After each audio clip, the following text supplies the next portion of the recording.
तो चलो भाई, डब्ल्यूडब्ल्यू ने और ट्रिपल एच ने स्टार्ट कर दिया है king and queen of the ring की तैयारी। आप ट्वीट देख सकते हो ट्रिपल एच का कि नेक्स्ट स्टॉपेज उनका रियाद है और वहाँ पर करने वाले हैं king and queen of the ring जो सऊदी में होने वाला है। भाई ट्रिपल एच रेडी हैं, डब्ल्यूडब्ल्यू के सुपरस्टार्स पहुंच चुके हैं सऊदी अरेबिया। और ये आप नया हैशटैग भी देख सकते हो जो डब्ल्यूडब्ल्यू का king and queen of the ring है। यहाँ पर एक क्राउन सा बना हुआ है मतलब, और उसके साथ अटैच डब्ल्यूडब्ल्यू का फ्लैग है। तो भाई ये मस्त दिख रहा है बिल्कुल। और बस भाई ट्रिपल एच रेडी हैं, डब्ल्यूडब्ल्यू के सुपरस्टार रेडी हैं। अब क्वेश्चन बस इतना ही है, क्या आप रेडी हो? तो भाई आपका स्वागत है आज के वीडियो के अंदर। बताना भाई आप लोग कैसे हो। और स्टार्ट करते हैं सबसे पहले भाई ज़हर न्यूज़ के क्वेश्चन। सब इनके क्वेश्चन जो रहते हैं ना भाई, वो मतलब ऐसे रहते हैं कि ये चीज़ पॉसिबिलिटी हो सकती है। बहुत बार ऐसा हुआ है, मैंने आपको इवन बताया भी है। तो आप ये देख सकते हो कि आप किस चीज़ को प्रेफर करना चाहोगे।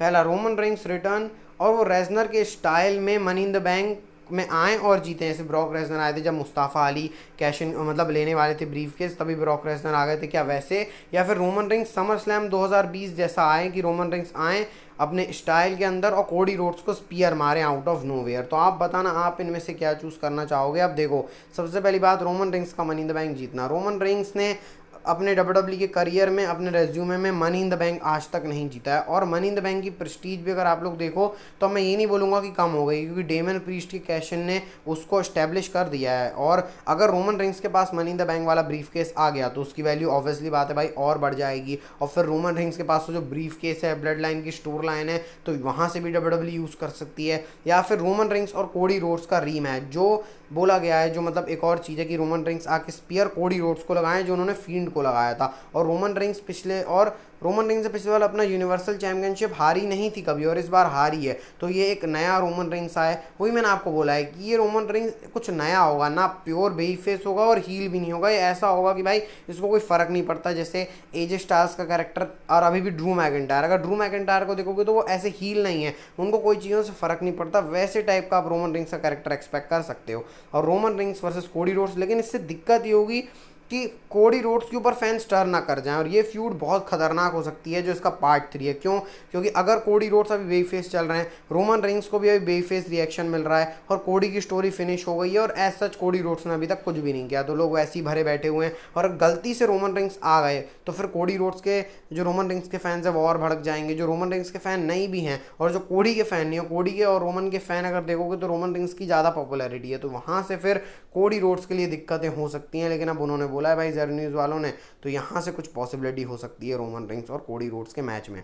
तो भाई अब आप बताना आप लोग इनका क्या पार्ट 3 देखना चाहोगे या नहीं। लेकिन इससे दिक्कत मैंने बस आपको बताया वही होगी कि रोमन रिंग्स को कोडी वो मतलब बेसिकली हील टर्न हो सकता है, तो मतलब कोडी का फैंस हील टर्न करवा सकते हैं, मतलब वैसे सेथ रॉलिंस के साथ हुआ था। तो ये कुछ पॉसिबिलिटियाँ आप बताना भाई क्या किसको प्रेफर करोगे और क्या ऐसा होने वाला है। अब ऐसे ब्लड लाइन के बारे में और भी बात करनी है, तो बात करते हैं हम लोग अब व्यूअरशिप के बारे में। सबसे पहले स्मैकडाउन की व्यूअरशिप के बारे में बात कर लेते हैं। तो स्मैकडाउन की व्यूअरशिप आई है 2.186 मिलियन व्यूअर्स। तो ये स्मैकडाउन की व्यूअरशिप आई है भाई, और बड़ी है। पहले तो शायद थोड़ी और कम थी, लेकिन थोड़ी सी बड़ी है क्योंकि अब भाई आपको होता है king and queen of the ring पास आते जा रहा है। लेकिन वही है भाई, स्मैकडाउन का कोई ऐसे OMG नंबर बढ़ने भी नहीं वाला, और ये उतनी खास स्मैकडाउन भी नहीं थी। अब मंडे नाइट रॉ की व्यूअरशिप की बात की जाए तो ये भी बड़ी है, 1.733 मिलियन व्यूअर्स डब्ल्यूडब्ल्यू को मिले हैं। और ये बोल सकता हूँ मंडे नाइट का रॉ एक डिसेंट एपिसोड था, ऐसा नहीं था भाई कि कुछ भी नहीं था मंडे नाइट रॉ के एपिसोड में, पागल हो जाओगे, ऐसा कुछ नहीं था। मतलब एक क्लासिक डब्ल्यूडब्ल्यू फैन के लिए अच्छा शो था। तो फैंस ने ट्यून किया है मंडे नाइट रॉ और स्मैकडाउन दोनों को।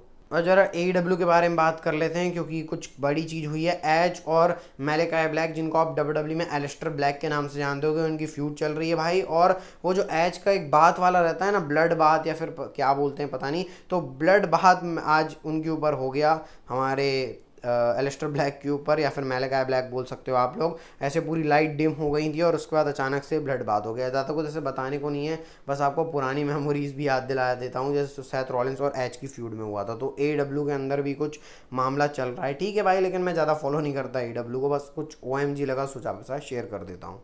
तो मैंने अभी आपको king and queen of the ring के लिए एक्साइटेड किया था, अब चलो क्लैश एट द कैसल के लिए भी ट्वीट कर देता हूँ। तो ड्रू मैकिंटायर का आप ट्वीट देख सकते हो भाई, नया पोस्टर निकल के आ गया क्लैश एट द कैसल का। क्या लग रहे हैं भाई ड्रू मैकिंटायर, और जो उनकी आंख पे जो ब्लू कलर का थोड़ा सा डिम लाइट मारा है और जो स्वॉर्ड उनकी चल रही है सामने से भाई, वो पूरा मस्त लग रहा है और पूरा फील आ रहा है हाँ भाई क्लैश एट द कैसल, मतलब ड्रू मैकिंटायर एक जंग में निकले हुए हैं, ऐसी पूरी फील आ रही है। और स्कॉटलैंड का जो उनका ब्लू कलर है उसको भी डब्ल्यू ने मार्क किया हुआ है, तो उसकी भी थीम दिख रही है भाई। मैं तो बहुत एक्साइटेड हो गया, और कैप्शन भी उससे ज़्यादा एक्साइटेड है, if McIntyre loss we ride, मतलब अगर ड्रू मैकिंटायर हारा तो दंगा फसाद हो जाएगा स्कॉटलैंड में। और ड्रू मैकिंटायर के ही नाम से क्लैश एट दी कैसल है, अब तो समझ जाओ भाई क्या होने वाला है, उनको उनका मूवमेंट मिलने वाला है फाइनली ड्रू मैकिंटायर को। और मनी इन द बैंक भी नहीं है, मनी इन द बैंक तो बाद में है। और सोचो Drew McIntyre money in the bank, मतलब ड्रू मैकिंटायर जीते और फिर किसी ने मनी इन द बैंक से ड्रू मैकिंटायर के ऊपर वापस कैश इन कर लिया, तो ये तो वियर्ड हो जाएगा भाई। लेकिन जो भी है, आप excited clash at the castle के लिए भी हो जाओ।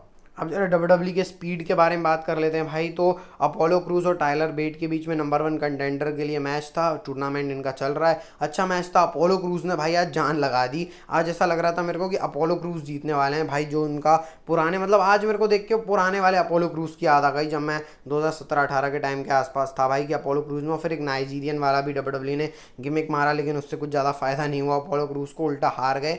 रोल अप करके टाइलर बेट ने अपोलो क्रूज को हरा दिया है, और अब रिकशे और टाइलर बेट का मैच होगा इस डब्ल्यू की स्पीड चैंपियनशिप के लिए। तो यह है, यहाँ से भी डब्ल्यू का जो मामला अच्छा चल रहा है भाई, देखा करो स्पीड अच्छा है, वो भी 2-3 मिनट के अंदर मस्त मजा आएगा आपको। अभी तक डब्ल्यू के शोज में भी क्रिप्टिक चीज चल रही थी, अब डब्ल्यू का जो व्हाट्सएप चैनल है वहां पर भी कुछ क्रिप्टिक चीज स्टार्ट हो गई है, आप देख सकते हो भाई।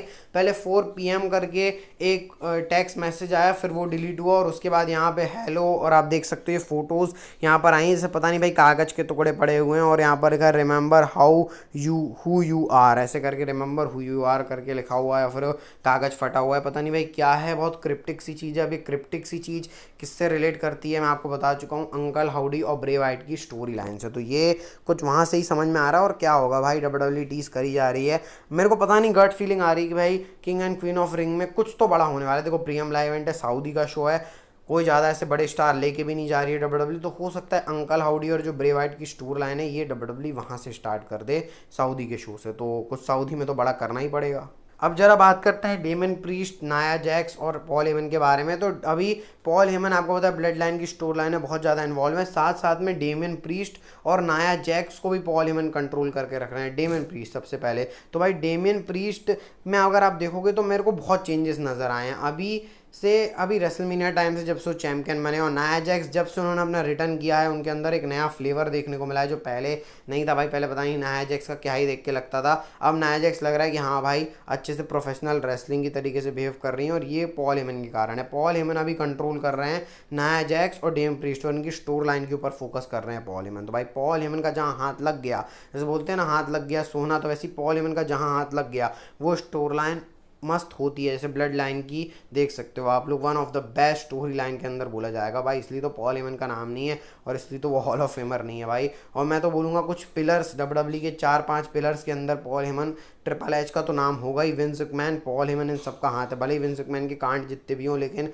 हम उस चीज़ को इग्नोर नहीं कर सकते कि विंस मैकमैन ने क्या किया। विंस मैकमैन की वैसे बात भी नहीं हो रही, लेकिन पॉल हेमन भाई हैं बहुत, मतलब उनका माइंड बहुत ज़्यादा तेज चलता है, उनका IQ लेवल बहुत तगड़ा है। तो चलो भाई बात करते हैं आज की नेक्स्ट फाइन स्टोरी के बारे में। तो ज़र न्यूज़ का है तो ट्वीट बता चुका कि रॉक और कोडी रोड्स का मैच है, तो कल बात कर चुके हैं, कल की वीडियो देख लेना भाई। रॉक और कोडी और ये रोमन रेंस और रॉक के मैच के बारे में डिस्कस किया हूँ मैं। और अब जरा बात करते हैं उसके नीचे जो लिखा हुआ है, new bloodline angle to start at clash at the castle. तो क्लैश एट दी कैसल से स्टार्ट होगा ब्लड लाइन का न्यू एंगल। अब ये एंगल क्या हो सकता है कि कुछ ब्लड लाइन की स्टोर लाइन में नया होना, जैसे पहले सोलो सिकोआ ने टर्न किया जिमी यूसो के ऊपर, फिर वो टामा टोंगा आए, अब टांगा लोआ आए हैं बैकलैश के अंदर। तो अभी आपको होता है किंग एंड क्वीन के अंदर तो बिल्कुल कुछ नहीं होने वाला है, और अब सीधे W W clash at the castle के अंदर धमाका करने वाली है। ऊसोस का रियूनियन हो सकता है, क्योंकि रोमन रिंग्स एक्सपेक्ट मत करो क्लैश एट दी कैसल के अंदर, रोमन रिंग्स को क्लैश एट दी कैसल में तो एक्सपेक्ट मत ही करो कि वो आने वाले हैं।